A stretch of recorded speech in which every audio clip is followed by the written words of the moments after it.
ওম শ্রী পরমাত্মনে নমঃ। গুরু মহারাজের শ্রীচরণে জানাই আমার শতকোটি প্রণাম।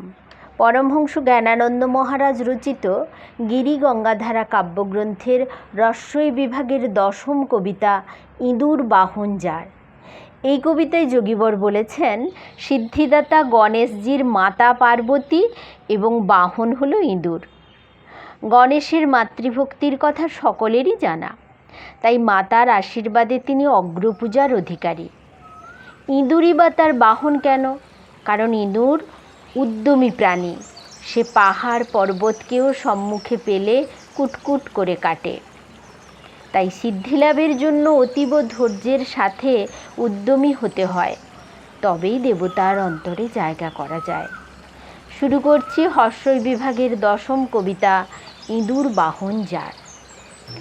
ইঁদুর বাহন যার, পার্বতী মাতা যে তার, সিদ্ধিদাতা নামে তিনি জগৎ বিখ্যাত।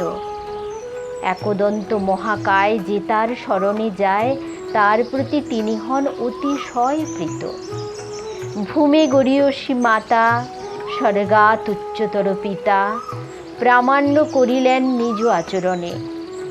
মাতৃভক্তির বলে আশীর্বাদে কি না ফলে, অগ্রপূজা অধিকারী সবে তারই জানে। বন্য প্রাণী মধ্যে গণ্য, কেন বা বাহন মান্য, কি এমন দিব্য গুণ করে সে বহন। গণপতি তারে এনে, গতিবিধি তারে মেনে, সবার কল্যাণে যাহা দিক দর্শন। উদ্যমী এ প্রাণী বটে, কুটকুট করে কাটে পাহাড় পর্বত যাহা সম্মুখে পায়। তাহার স্বভাব গুণে উদ্যম না এলে প্রাণে, সিদ্ধিলাভ কেবা বলো কভু কি সে পায়। সিদ্ধিলাভ চায় যেবা, লেগে থাকা তার সেবা, মনোরথ পূরণের কার্যে লেগে থাকা। অতীব ধৈর্যের সাথে লেগে থাকো হাতে নাতে, হয় কি না হয় তারে করো দেখা।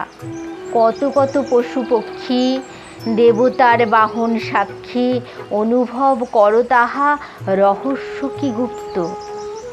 জ্ঞানানন্দ সাধু সঙ্গে বুঝে তাহা অন্তরঙ্গে, দিব্য তেজ বিনিসৃত অন্তরে যা সুপ্ত। হরি ওম তৎসৎ।